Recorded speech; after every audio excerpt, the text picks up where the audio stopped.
મહાત્માએ ગીતાજીમાં લખ્યું છે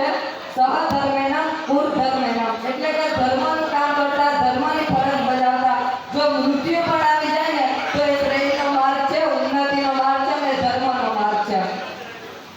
આપણે આ જે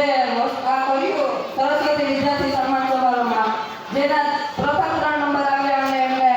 સન્માન કર્યા, એટલે જે જ્ઞાન